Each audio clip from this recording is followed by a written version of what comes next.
Hey, what's up? I got some more lore content for you guys. If you've stumbled across lore and you want to give it a try, then this video is for you. Hello, my name is Tempo. I've hit Master Tier every season since the beta, even peaking rank 1 multiple times on the North American ladder, and I will be your guide for what decks to invest in early, so you can get a jump start in Legends of Runeterra. So before we get into it, there's a few things I'd like to catch you up on so that we're all on the same page. Riot has just implemented the second ever rotation of cards. This basically means that some cards aren't playable in the standard format anymore. This includes some cards from the tutorial structure decks. This is pretty confusing for new players because we were not given new decks that can be played in standard, so I'm having to work around this and adjust the basic decks as best as I can for you guys. After the tutorial, once you start the PvP side of things, you have an XP bar where you unlock the decks just by playing the game, along with the PvP game modes. I recommend playing the challenges in the play menu to get the base versions of the decks that I'm covering in this video. The next thing you'll want to do is go into the description of this video and copy the deck codes onto your clipboard if you're on PC. Open the lore client, go to collection, and then click on import deck once you have a code. Name it something and then click import so you can start working towards completing your decks as you get resources. If you're on mobile, click on the website link and find the copy deck code button. Open the lore app and it's the same process. As you get wildcards and shards, you'll go to your deck of choice, right click on the cards that have red numbers, and use the resources accordingly. Quick tip, make sure to use your wildcards first. Only use the green shards on champions and sometimes epics. Never spend them on common or rare cards. There's also this fancy buy all button, but it calculates you spending IRL money, and if you want to, then hey, more power to you. The option is there. Until you can complete these decks, I recommend playing the basic versions that you start off with. You can play Fangs and Fury in standard, but Blades and Shrooms can only be played in the Eternal format or versus AI because they have banned cards in them. With that, we can finally talk about the refined versions of these decks that I recommend building towards and climbing with as you discover your favorite playstyle in lore. It'll probably take a week of consistent play to finalize one of these decks. You cannot craft them as is day one, obviously, since the game doesn't give you any additional cards to work with, but I'm giving you a strong direction to work towards. You'll want to pick up Blades and Buccaneers if you like to play fast and aggressive. Fangs and Fury is your deck of choice if you want to play big dragons and use protection spells to win combat over and over until you beat down your opponent. And finally, Shrooms and Booms is a controlled playstyle that wants to use removal cards to slow down the game while setting up for mid to late game combos. And here's the first deck for you guys. Make sure to drop a sub if you're new and also a like for the algorithm because it helps other new players see this video. With that, we'll be starting off with the only deck you can play as is in standard, but it's also the easiest to craft a finalized version of since there are no epics, and you only have to craft one additional champion card. We have Fangs and Fury. I cannot recommend this deck enough. It's super easy to craft and will teach you the fundamentals of the game while also being simple to learn, synergistic with itself, and also a great transition to one of the best meta decks. And hey, it's dragons. Who doesn't love playing big dragons in card games? The main theme of the deck is to set up early, make sure you don't fall too far behind, and then in the mid game, set up like 1 or 2 dragons that you want to fully play around. You then protect these dragons with buff spells, that way they can win combat, they don't get shot by removal, and you can also use them as single combat targets in order to whittle down the opponent's board, allowing you to win combat over and over. So going through each card specifically, we have Dragon Chow as a 1-mana 0/3. When you play a dragon, it strikes me and you draw 1. This is fantastic because this card is going to cycle itself while also giving a buff to your dragons.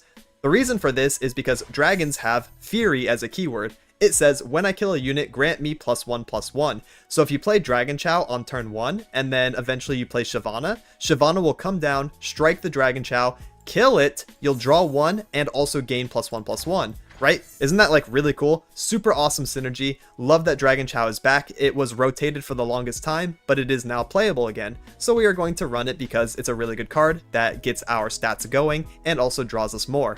Speaking of draw, we have another really good card, 2-mana 2/3 Dragon Allegiant. When I'm summoned, draw a dragon if you behold a dragon. Behold just says you have a dragon in hand or already in play, and then boom, you get to draw another dragon, which is just super good. It allows this deck to have so much consistency on top of a 2-mana 2/3 body, which is just solid. Our next 2-drop is Dragon Guard Lieutenant, 2-mana 3/2, when I'm summoned if you behold, so the same effect. If you behold the dragon, grant me Challenger. allowing you to grab specific units on the enemy board. This is really good against elusives like Teemo, or like another really strong early game champion that just kind of wants to sit back and relax and get value. Well, you can drag it into combat and kill it outright. Super, super good card. Next, we have Triple Form Up, which is a Demacia classic. I recommend crafting this card immediately if you want to play any Demacia strategy, because it is in every Demacia deck. 2-mana burst speed, give an ally +2/+2 this round. Really, really solid for protecting your units against removal, and also really good at protecting your units in combat, allowing you to beat out the opponent's board. Next, we have Herald of Dragons. This is a cornerstone of the deck. Very, very important card to mulligan for, so get her in your opening hand, play her right on turn 2, and you start getting pressure down immediately after. She's a 2-mana 1/2 that says, Dragon allies cost 1 less. This is so nice. You only get this passive if she's on the board, so that's why you want to protect her. If she gets shot by like Mystic or anything like that, you know that sucks. That's why we want Form Up to protect. However, if we do get away with Herald on turn 2, we can then play Shyvana immediately on turn 3, instead of having to wait to turn 4, allowing your Shyvana to start getting value earlier, right? And she's a really strong unit, so just overall really, really good card. We love Herald. We want to get down Herald and then start playing our dragons faster and keep protecting them, right? Super, super important strategy. And next we have Single Combat. 2-mana fast speed spell, an ally and an enemy strike each other, dealing their damage, basically as if they were in combat. So this is a really, really important card for Demacia in general. This is a really important card for dragons. We're going to want to set up like Shyvana and then another mid-game dragon, and then use single to kill opponents' units that are trying to develop, opponents' champions, elusives, things like that. That way we can keep ahead on the board and deal with anything that the opponent wants to leave on their bench. Really, really important mechanic. We have multiple strike spells. Even Shyvana generates more strike spells when she's leveled, which is just a telling sign of how important this mechanic is to dragons in general. Next, we have Double Dragon's Clutch. This is a 3-mana burst speed spell. You get one of 2 effects. You get to choose. One of the effects is draw 2 different dragons from your deck, which is really nice in case you need to refill your hand, try to find your mid-game dragons, things like that. So of course, really, really nice. The second effect is give dragon allies +1/+1 and overwhelm. Overwhelm is piercing damage, so the situation that you want to be in when you play Dragon's Clutch for its second effect is you have a board of like 4 dragons. They're really big, and the opponent is just kind of like blocking them with cheap units, you know, like 1/1s, 2/2s, things like that, and you're not getting any damage. Well then, once the block is determined, you can then Dragon's Clutch for overwhelm, and you might be able to push lethal damage from that, because the piercing is just way too big, on top of giving your dragons +1/+1. So that's super nice. You can use this, you know, in combat. You can use it as a little +1 protection if you're on defense, or again, you can use it as piercing damage on attack. Do keep in mind that this buff is permanent. It is not going away for the round. You get to keep Overwhelm and the +1/+1 forever on those dragons until they die. So Dragon's Clutch, very solid card. Next, we have Ruined Dragon Guard, 3-mana 3/4. When an ally with Fury kills a unit, grant it an additional +1/+1. So you're basically just double dipping on the Dragon Fury procs. This is really nice because all of our dragons have this. So we're basically accelerating our stats at a faster pace than normal. So really good card to have on the board. He's a 3/3/4, which is a really good stat line in and of itself. Can use to attack, block, pressure, buff him, all kinds of stuff. Next, we have Strafing Strike, another strike spell for us here, 3-mana fast speed. An ally and an enemy strike each other, just like the single combat that I showed earlier. Then, if the ally is a dragon, heal it 5. So, one thing to keep in mind, your dragon needs to survive the strike for it to get the heal. If it would die, it just dies, okay? So keep that in mind when using Strafing, and it's also 1 more mana. But if you get this heal off, this mana increase is so worth the, you know, the price over single combat. It's such a strong effect. So really, really good at keeping your dragons nice and healthy, and you can basically cheat a lot of combats in your favor by using this card correctly. Next, we have our first champion, Shyvana. She's a 4-mana 3/4 with Fury. On attack call, give me +1/+1 this round. So she'll be a 4/5 if you're playing her on attack 4. Really good. She levels up if dragon allies have dealt 16 damage over the course of the game, so she can also come out leveled later, which is also super cool. Now, in her leveled up form, she gains +2/+2 when she attacks, instead of just the measly +1/+1, and she also creates a fleeting 2-cost Strafing Strike in hand. Fleeting means it goes away round end, so you're going to want to save 2 mana and try to use this if it's good for you. And here's the Strafing Strike again. It's the card that we just talked about. She makes it 2 mana, and also it goes away round end. So again, really important card for the archetype, and for like Demacia in general. We love the striking, so the fact that Shyvana gives us a free one is super good. If you have extra copies of Shyvana in your hand while one is on the board, the ones in your hand will transform into her champion spell. Her champion spell is a 2-mana burst speed one that says, grant an ally Challenger, so it can, you know, grab something in the combat, whatever you want. And if your ally is a dragon that you're targeting with this effect, draw 1 and put Shyvana back in your deck. Pretty nice. We really love the draw 1. It didn't used to have this effect, so it's a pretty nice card. If you want to hard run Confront, you can adjust the numbers and put Confront in. Pretty solid card. Next we have White Flame Protector. This is like just a vanilla card, nice and easy. It's a common, so it's easy to craft, and it's a really good card to play around. 4 mana 4/4 with Fury, just super solid. If you have Herald on turn 2 and you don't have Shyvana in hand, again, this is Herald. If you remember, we get the discount. So you play Herald on 2 and we don't have Shiv, well then we can play White Flame Protector on turn 3 because of the discount and start using this as one of our mid-game dragons to play around, and we're pretty happy with that. Next we have Screeching Dragon as a 5 mana 4/5 with Challenger. I know this card is given to you for like your login bonuses. I think you get 2 copies of Screeching on your day 2. As I'm like doing these videos, like beginner stuff, I'm noticing like some of the cards that you start with, so I know that Screeching is pretty easy to craft and come by. So really good card. It has Challenger again, so you can manipulate the attack in your favor, grab whatever you want. He's a big dude. 4 attack is like enough to basically deal with everything, even really important mid-game champions. Screeching can just kill outright, and if they try to like protect, then you have form up, you have strike spells, you can deal with pretty much anything with this guy. So he's really good at coming down in the mid game, stabilizing your board in case you're behind, getting even farther ahead if you are a little bit ahead. Really solid card. Next we have Eclipse Dragon. So this is one of our top end cards that's going to allow us to combo. It's a really cool card, so it has 2 effects. One is Daybreak. So Daybreak activates if it's the first card you play in a round. So you need to play Eclipse Dragon first and you get this effect. It says the next dragon or celestial unit you play costs 2 less. The important one is going to be the dragon for the most part. Because of a certain combo in the deck, we want to play Eclipse on 7 as first action, and then with our 2-mana discount, we can play our big boy Aurelion Sol on turn 8. You see that combo? Eclipse on 7, A-Sol on 8. Feels super good. We're getting A-Sol down at a cheaper and quicker pace, and that feels awesome because Aurelion Sol is our big finisher card, and he helps win the game immediately if he's not dealt with. So really good combo.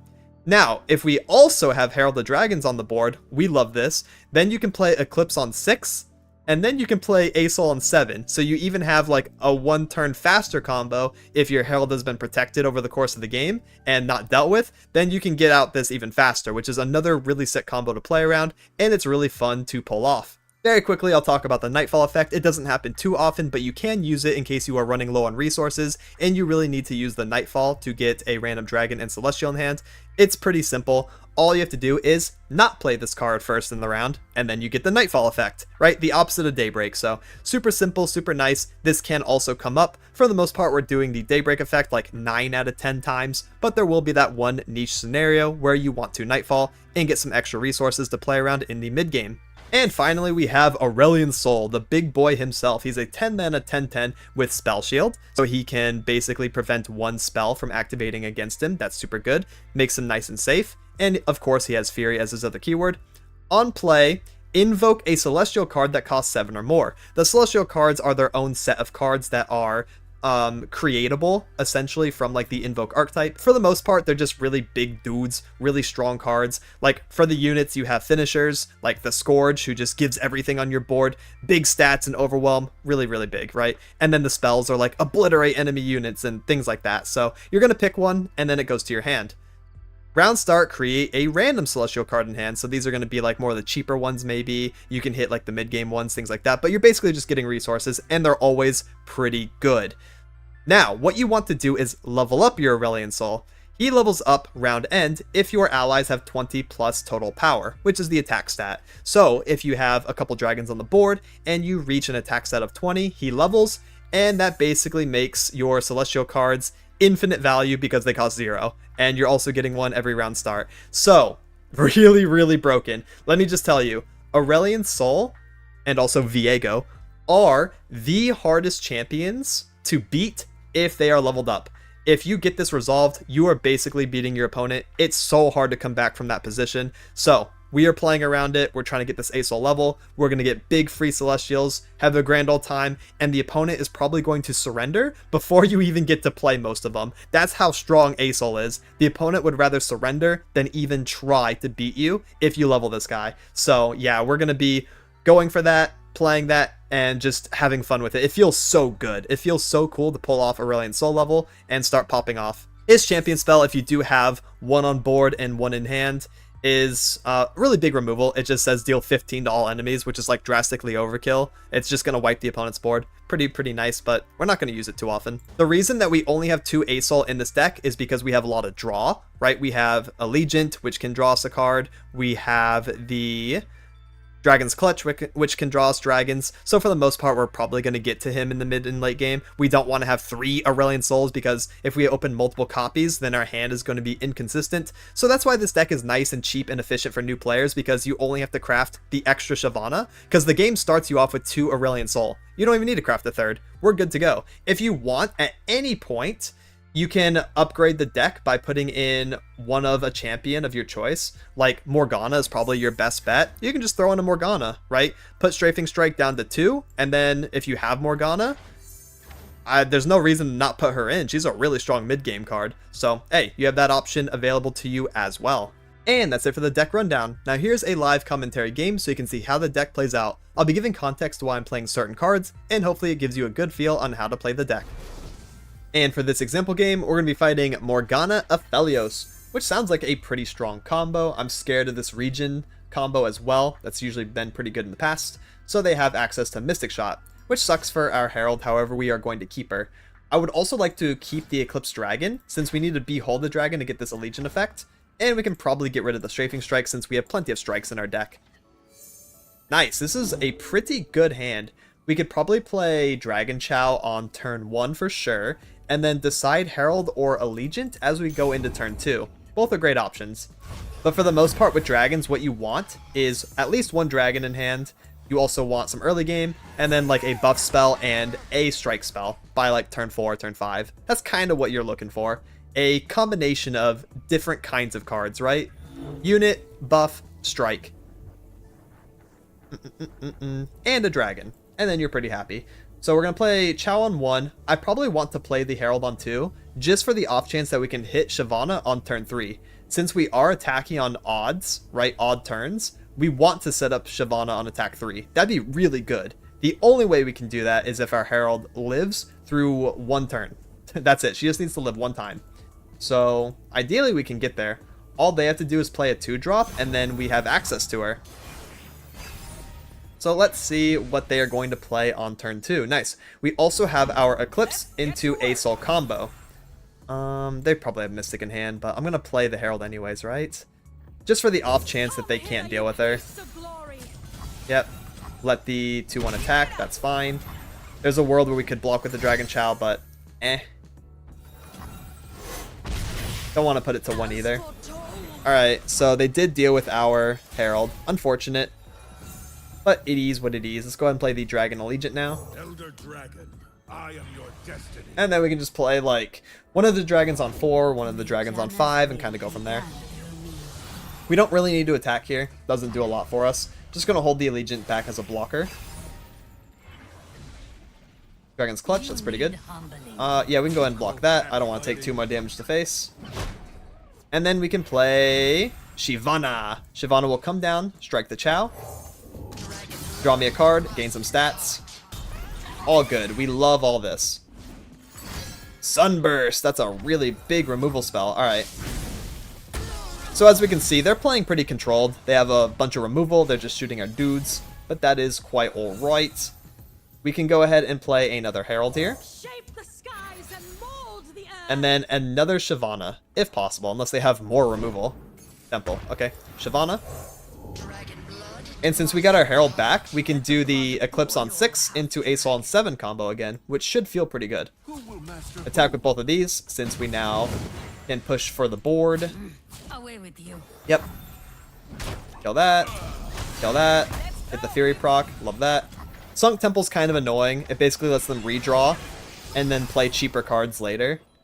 which is really strong, so they can find like infinite resources, lots of stuff. But if our Herald lives one action, we can play Eclipse. Nope, she's not living one action, which is so typical. Alright, goodbye. No Eclipse on 6. We would have been really cool this game if we could get away with it, but that's fine. We can play like Allegiance and White Flame, or we can play White Flame and hold Dragon's Clutch mana. I'm pretty happy with both of those. Yeah, let's do that then. Let's play the White Flame first. I'm not playing Herald anymore because the discount's not super valuable anymore, essentially. We can already just play Eclipse into Asol, 7-8, so we don't really need her. Kind of down to just pass this. There's Financier, gives them a 6-cost spell. They're gonna have to deal with Eclipse into Asol curve. It should be pretty easy with like shackles and stuff. It's gonna be kind of annoying for me. What's this? Steal 5? Yeah, I cannot protect Shyvana. No form up in hand means my dragons just kind of die to removal, but it is what it is. They're gonna draw more. Yep. And then we are going to play Eclipse on 7, Daybreak. Since that is the first card, then we can play Asol next turn. Yep, there's the shackles, that's the one. Let's go ahead and attack with the White Flame Protector. Our unit can't attack unless I spend 4 mana, which I don't have, so that's what shackles do. Cannot attack or block. Nom nom nom nom. Go ahead and eat that little dude. That's it. Alright, I'm kind of down to strafing this then. Just go ahead and kill that Morgana. It's one of their champions. That's a very valuable card. So we go ahead, kill that, and then heal back to full, which is nice. And then play Aurelion Soul on turn 8. And that will be threatening his level, so they're going to have to deal with that. But this is basically what the deck wants to do. Just set up a couple dudes and play around them. Silence? That's okay. Aurelion Soul. And then let's get obliterate enemies with 3 or less power. That sounds like a pretty good card. They don't have any denies because they're not playing Ionia, nor Shurima, not even Vandal City, so they won't be able to stop the Cosmic Rays if that resolves. Yep, all good. We're threatening Asol level. See what they can do about it. It's probably going to be a whole lot of nada, right? Attacking. I'm down to block 10-10-4-1. We can block with Aurelion Soul because he has so much HP, right? He's so danky. So I don't really mind. El Cascade, sure. That's still not going to be nearly enough to do with my 10-10 body here. He's still leveling too, so good luck with all that. Good luck, my friend. I guess I could have chosen the 3-2 and not let them get a weapon, but whatever. Constellations bow to me. Yeah, I probably should have blocked the 3-2. Because then we could obliterate the weapon. Actually, no. You would have been outside the attack range. Alright, so let's go ahead and lead with the Destroyer. It's a Spell Shield Overwhelm unit, and it's free, because our Aurelion Soul's leveled. We're also going to play the Cosmic Rays once they play another unit here. So that's good. Let's go ahead and do that. Bye-bye. Cosmic Rays. AoE Obliterate. Alright, Morgana will no longer be obliterated. So that's fine. Be still. I am okay with this. What else you got? You gotta have a little more than that.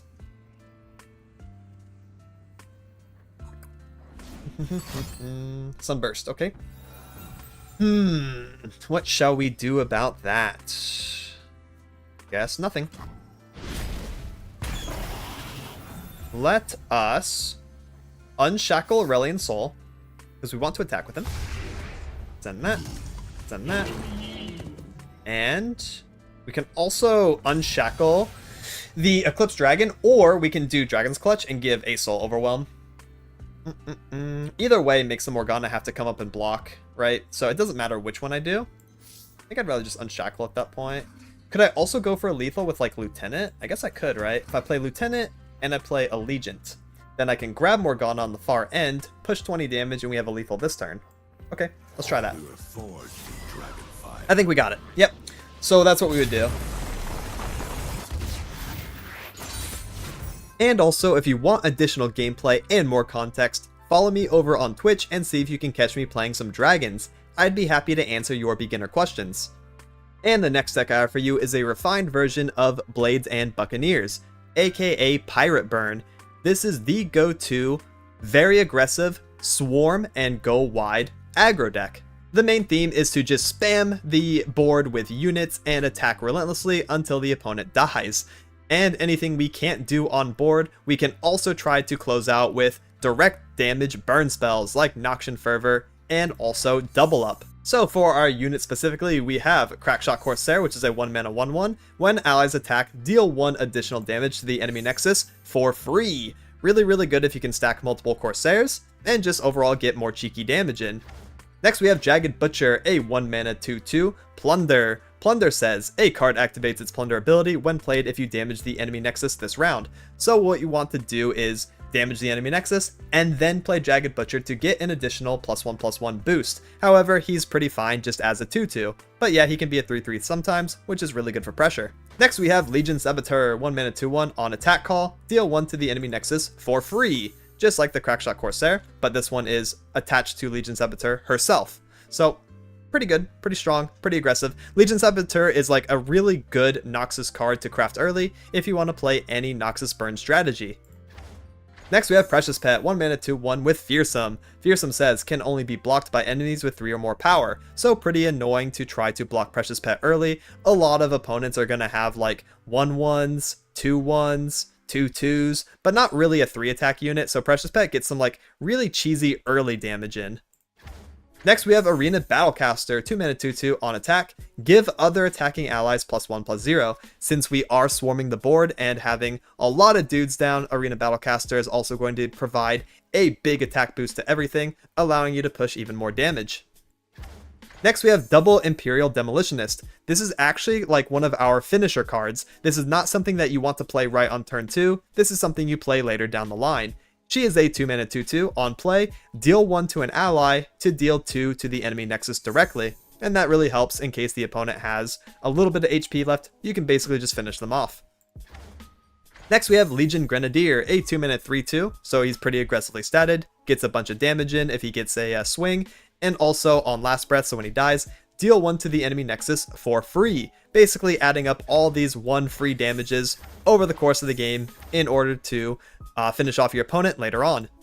Next we have Triple Make It Rain, fast speed spell for 2 mana, deal 1 to 3 different randomly targeted enemies or the enemy nexus.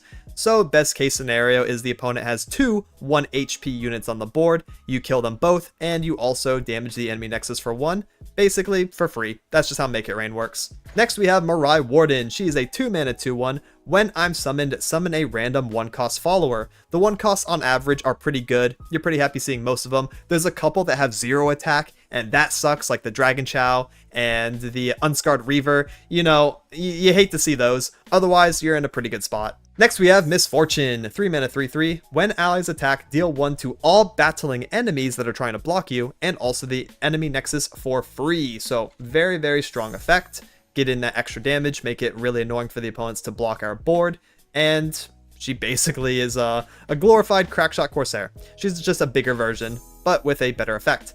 On level up, I've seen you attack 4 times. This is pretty much never going to happen. You only level Misfortune in like scouts or decks that have rallies that play around her. In Pirates, you're probably not going to attack 4 times with Misfortune on the board. But if you do, hey, she has Overwhelm and she deals 3 damage to the enemy nexus. But don't really worry about Misfortune too much. We're not trying to protect her. We're not trying to level her. We're just using her as extra damage and a pretty strong body on turn 3. So keep that in mind.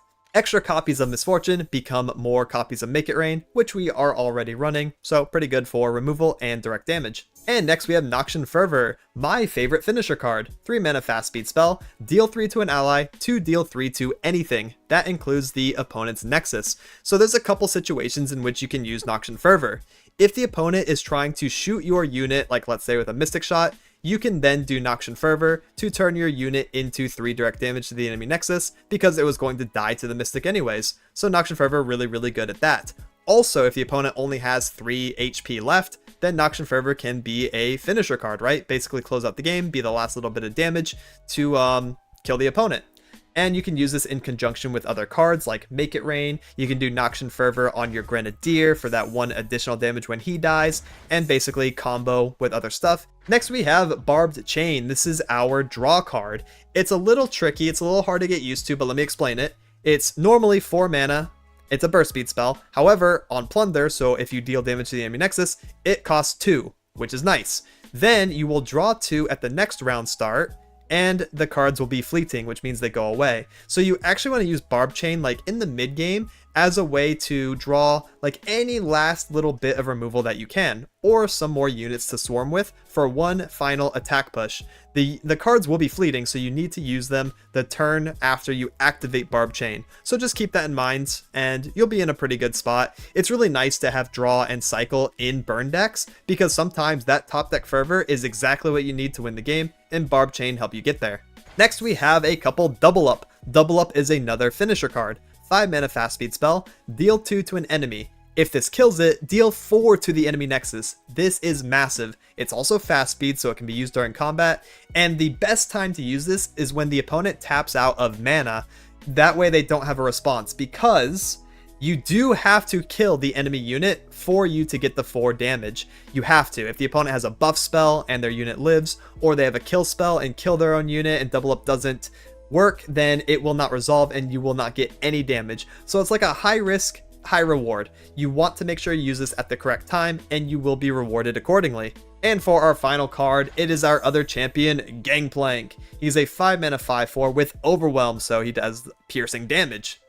When I'm summoned, summon a Powder Keg. Powder Keg is a way to amp up your skills and also your spells for 1 extra damage. So now your Fervor will deal 4, your Misfortune passive will deal 2, right? Your Make It Rain will deal 2. Pretty nice. It's just basically like spell amping. He summons more than when he levels as well, but in order to level him up, you need to damage the enemy nexus in 5 different rounds. This can be kind of easy, it can be kind of hard, it kind of just depends on what your hand is and how you're playing cards, but normally you'll have GP leveled by like 7, and then you can use GP level to try to close out the game in case it is going a bit long, because he does direct damage to the enemy nexus as well, and he also summons a Powder Keg every round start, allowing you to deal extra damage with your spells to help close out the game. Extra copies of GP become Parley. Says deal 1 to anything. If this kills it, deal 1 to the enemy nexus as well. If you're kind of scared, you can just deal 1 to the enemy nexus by itself. You don't have to target a unit. You can just target the nexus directly, and that's pretty nice in case you need to close out. So keep that in mind. Sometimes that can come up, especially with the damage amping from Powder Keg. And that's it for the deck rundown. Now here's a live commentary game so you can see how it plays out. And for this example game, we're going to be fighting Swain Yasuo, which is a blast from the past. Dude, Misfortune Gangplank Pirates versus Swain Yas? What year is this? This most recent rotation's crazy. This is actually like an OG matchup that's kind of exciting. I'm happy about this. So, we are attacking on evens, which means we want to be on triple 1-drops. That way we can play a 1-drop on 1 and then double 1-drop on 2, which means we're going to mulligan away the rest. Yes, even Misfortune. Goodbye. We want to prioritize swarming with our 1s and 2s before anything else. That is the most important. So we'll play Sabo on 1. If I top deck another Jagged Butcher, we could do a thing where we open with Sabo and then play double Butcher. We'll see. Precious Pet. Nope, we're going to play our triple 1-drop opener then. Sabo, Precious Pet, and Butcher. Yes. We do not care about the +1/+1 here. We care about the 2/2 body. It's usually good enough. They're going to block 1/3/2/1. That kills it. And they're still taking 5. That is a 1/4 of their life already gone on turn 2. So, pretty good pacing. Let's see what else we can hit. Precious Pet, that's perfect. We can keep curving. We play Grenadier on here, and Precious Pet right after. That way we get our entire hand and feel pretty happy. That's going to be a 3/1 with quick attack. So, we'll let that hit. Play the Precious Pet. Yeah, I'm kind of down to just, like, open attack this, right? Before Yasuo can come down and be a blocker and be annoying. Yeah, let's do it. A lot of the times you're setting up on defense so that you can do first action attack. So, basically what's happening here. Taking another 5, thank you. And then we'll play 1 Barb Chain. I don't want to play them both. We're gonna play one Barb Chain, that way we draw extra next round start. Try to find some stuff to play around. I'm not gonna play the Crackshot Corsair in hand in case I need that extra mana to play my fleeting cards. So let's go ahead and do that. We have Demo, we have Grenadier. Perfect, we can play them both. This is fantastic. Love this. Sentry. That is a-okay. Go ahead and play Grenadier. They probably will not attack with that Sentry. Yeah, they're just going to attack with the 3/3 quick attack. We do not care. We can take that to face. Play Demo on the 3/2, since that's the only unit that won't die to our skill.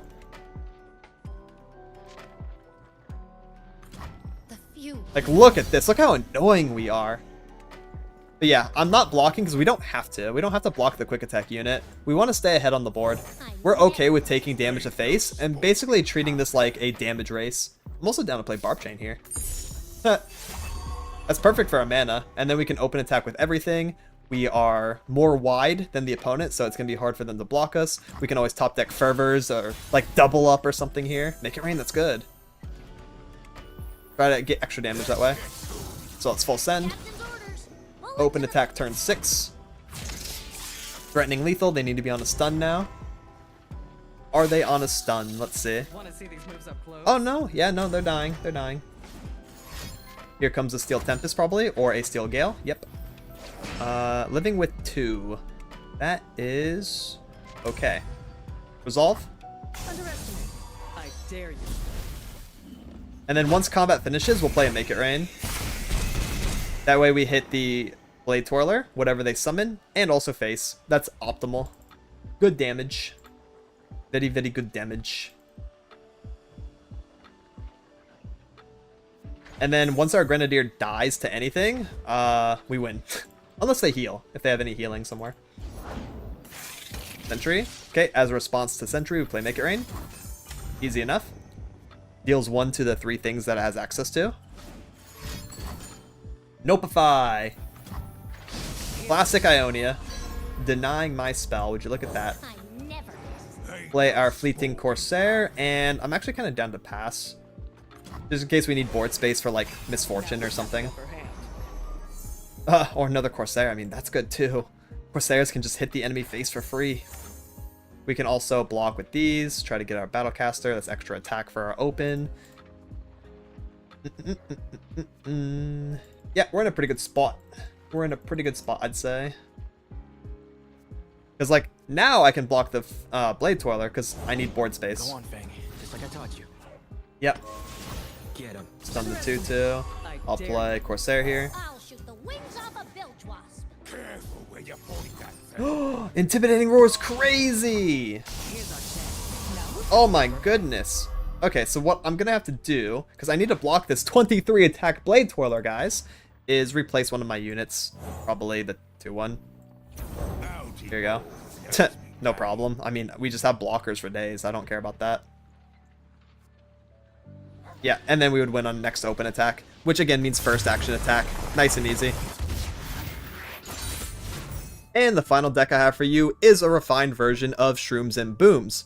This is going to be the slowest deck to play. It has like a lot of removal compared to the other 2 decks, and it also wants to play some combos in the mid game, making it the trickiest deck to play as well. So if you're up for a challenge, this is the beginner deck to go for if you want to play like a slower playstyle in Standard. The main theme of the deck is to play half Puff Caps and half these units that transform if you deal damage to the enemy Nexus. Kind of like Plunder, how we were just playing with Blades and Buccaneers, but round end, we get a level up on these units, right? So we can access this damage from hitting directly, hitting with spells like Poison Dart that targets the enemy Nexus, and also Puff Caps, which the opponent will draw over the course of the game, damaging the Nexus for you, allowing you to get these round end effects. Right, so we kind of want to play a little bit slower, we want to play a little bit more combo-y, and this is how we do it. We start with Poison Dart, which is a 1 mana slow speed spell, deal 1 to anything, that includes the enemy Nexus, and plant 3 Poison Puff Caps in the enemy deck. So this is best used on like 1 HP units,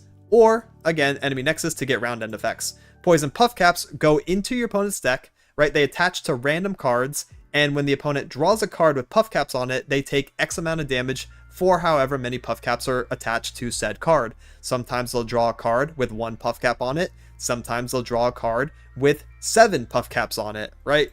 So we want to load it up as much as possible so that they're taking damage over the course of the game, kind of like a poison effect.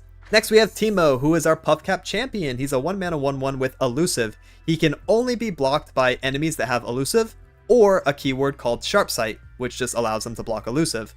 On Nexus strikes, when he deals direct damage to the enemy Nexus, plant 5 poison puff caps in the enemy deck, and he levels up if you've planted 15 poison puff caps. Pretty good. When he's leveled, he now doubles the amount of poison puff caps in the opponent's deck. So if they got 30 in there, well, now they have 60, and their chance of drawing like lethal puff cap damage goes way through the roof.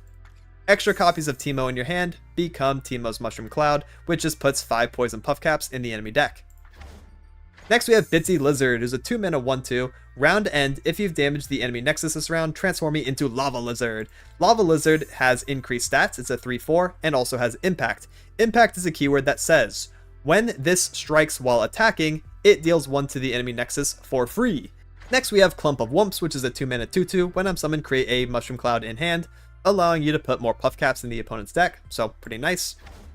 Next we have Glare. Glare is a 2-mana slow speed spell that says, grant a unit Gloom and draw 1. So, Gloom is the enemy has -1/-1. You can stack this keyword as well, so if you have multiple Glares, you can actually like Gloom something to death because it can reach 0 HP, and then you can kill it. So, really, really good. It's really good at like also weakening other units. That way you can combo Glare with like Poison Dart, you can combo Glare with Mystic Shot. That way you can reach more units with it, or just lower the opponent's attack, which is nice as well.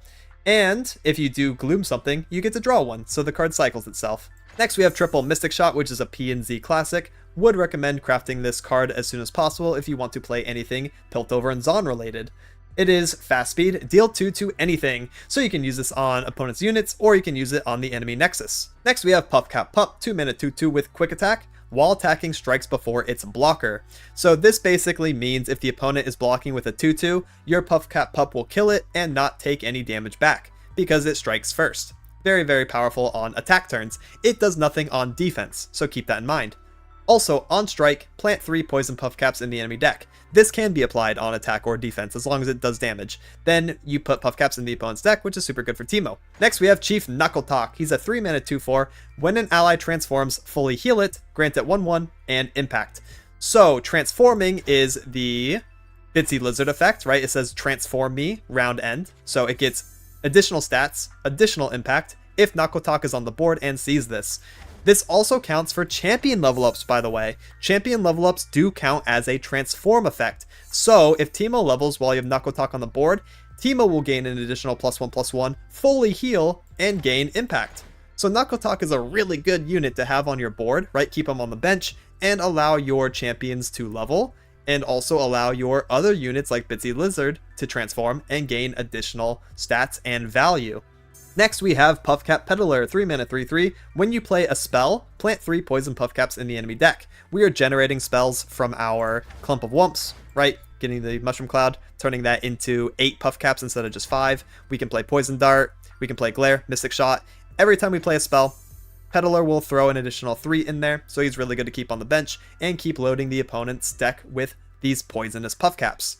Next we have Chump Wump, 4-mana 4/4. When I'm summoned, create 2 Mushroom Clouds in hand, and then you can play these, of course, afterwards. And if Peddler's on the board, that's even more. So really good body, really good puff caps. Next we have Gnar, our other champion, 4-mana 3/3 with quick attack. On strike, create a Pokey Stick in hand, or if you already have one, reduce its cost by 2, making it free. Pokey Stick is a fast speed spell that says, deal 1 to anything, also draw 1. So really nice, you get more draw, get more cycle, can deal 1 to anything, including the opponent's Nexus, which allows you to transform your dudes, like your Bitsy Lizard and stuff, round end, right? You see the synergy there? Really, really cool combos. Also, Gnar levels round end if you've damaged the enemy Nexus this round, just like the Bitsy Lizard, and just like the cards we're about to see coming up soon. So Gnar will transform once you deal damage, and he has Overwhelm, he keeps his quick attack, he's very strong. When I level up, grant the strongest enemy vulnerable, allowing you to grab it in combat, and you can take out high priority targets with that vulnerable keyword. Very good. Also, round end, If I've seen you start the round with the attack token, transform me back into Little Gnar. So Gnar is really unique as he transforms up and down. He levels up to Mega, and then he goes back down to regular. Every time he does this, by the way, Nakotak will see a transform and keep giving him stats and impact, stacking it indefinitely.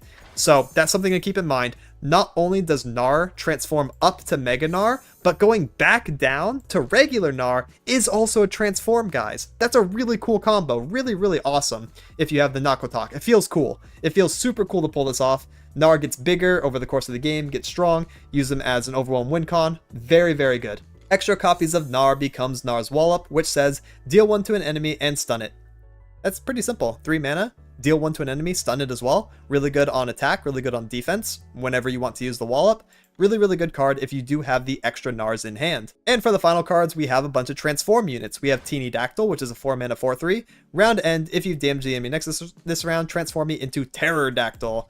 Pterodactyl has increased stats, impact, and also round start, deal 1 to the enemy nexus. So this starts stacking with the poison puff caps, and you're like, you know, spitting at them with this extra damage. The impact is coming in, the puff caps are being drawn, and the opponents basically just take poisonous damage and die from that. It's kind of funny, actually. When you do get the ball rolling for this deck, the opponent just kind of like dies from nowhere. They're like, oh, I'm just taking so much damage from everywhere, from every source. So multiple pterodactyls on the board feels great. Multiple pterodactyls on the board plus puff caps feel great. You're always getting the enemy nexus damage round start if you resolve just 1 pterodactyl, so you can keep the transforms going for everything else. So it's like a 1-card engine. It's just super good. Next we have Spotted Toad, 5 mana 4/5. Round end, if you've damaged the enemy nexus this round, transform me into Giga Gromp. Giga Gromp's a 6/7. When I transform, deal 1 to all enemies. So a little bit of AoE removal as well. This is super good in conjunction with your Glare, your Mystic, your Poison Dart. You can kind of keep control of the board, right? Keep the opponent's stuff down when you get the Giga Gromp. And finally, we have Mini T. Mini T is a 7 mana 6/6. Round end, if you've damaged the enemy nexus, transform me into Mega T. Mega T has increased stats. Also, round start, transform the strongest enemy into a 3/3 Mini T and silence it. It can't block. So now you basically have a lockdown strategy. If you resolve Mega T and the opponent's trying to play really big units in the late game, they're literally going to turn into little 3/3 dudes that can't do anything. They literally just can't block. So, and they're silenced. So it's just really good. Really, really good top end card. I think you start with 1 or 2 of him. He's really cute. I really like him. Look at him. He's so cute. A little fluff ball. But yeah, he's a menace.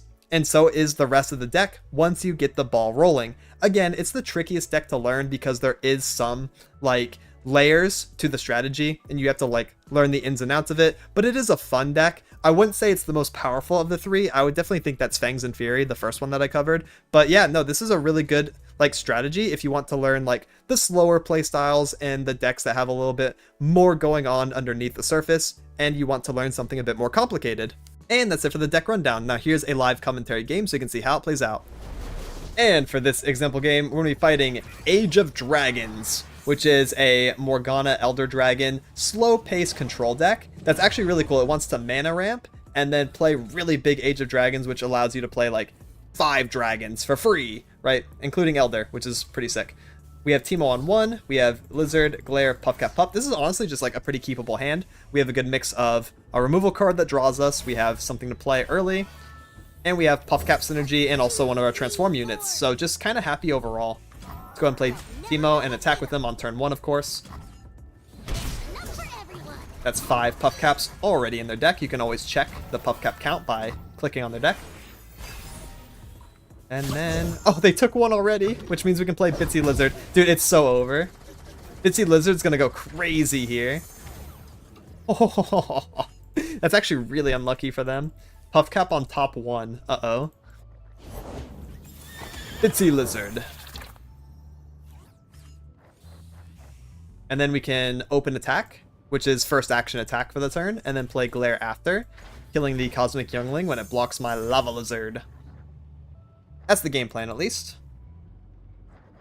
So go ahead and... Oh, you're attacking. Sure, I guess so. That's A-okay. It would heal itself round start anyway, so pretty good attack. Right, let's send it. Get more Puffcaps in there. And then Glare the Youngling. That is the game plan. Dark Binding is fine. I'll unshackle him later. Not a big deal. Take that impact damage. We shall flare that. Goodbye. Again, if it would reduce it to 0 HP, it straight up kills it. Cool, right?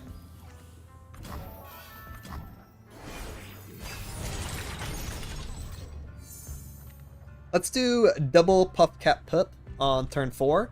And then we can do turn 5. She called me Oh betrayed. wow, a silence. Scorned me. That's kind of cringe. But not that big of a deal, I suppose. It just took off our impact.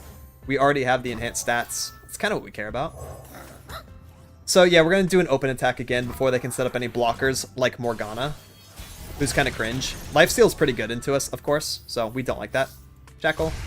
Send it, send it, send it. Never know what hit 'em. Back with everything. I cannot turn back. Yep, sounds good. Puff cap, puff cap. Puff caps. Success is planting your mushroom seeds. That is level Teemo on turn 5. It's like decent pace. Blue Sentinel. I kind of want to play the Knuckle Talk just to get him down on the bench. Another Cosmic Youngling. See how slow they're playing? They're playing very controlled. Hopefully we can edge out with the puff caps. I think Peddler's really good here, actually. That way we can just start spamming. Oh, Fire Spitter's so rough for me, actually. And they're healing off of it, too, because of the Elder Dragon passive. Oh, man, that's so rough. Fire Spitter's such an annoying card. Okay. I guess I'll just play, like, Clump, then. Been down in the sump, haven't you? And then block here, Mystic that. We want to block with Puff Cap Pup because he puts more poison Puff Caps in the enemy deck. So we'll kill that thing, no problem. I'm so sad, if you can't tell. There was a little fella asking for me. So sad.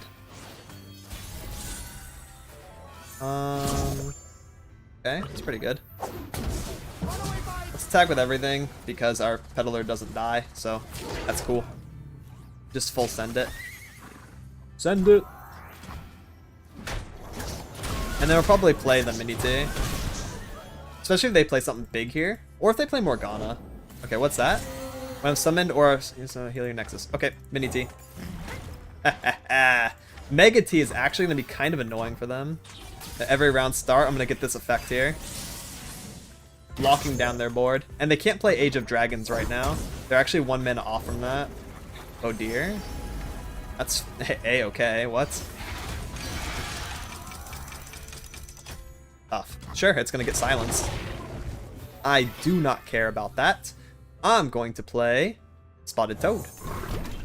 Giga Gromp incoming. Sure, we block this. We block that. No, that's dying round start to Gromp effect. Block that. 8-5. Yeah, that's pretty good. What do they have for 3 mana? Nothing I'm scared of, actually. So, go ahead and do this. I don't want to take 9. Oh, I'm taking infinite. Overwhelm. Owies. Okay, well, I'm glad I blocked. That Dragon's Clutch was pretty clutch, actually, yeah. Really putting clutch in the Dragon's Clutch there. Put some more mushrooms in there. Round start, we're going to silence that. We're going to kill that. We're going to upgrade. Or round end, I should say. There you go. And then they're taking mushroom damage. We're open attacking. Dude, this is pretty cool. I actually haven't been in such a late game lockdown struggle like this. Wow! That was actually really fun. Let's go, Mega T! And that's it for the 3 beginner decks. Extra shout out to the patrons on screen. Much love and thank you for supporting.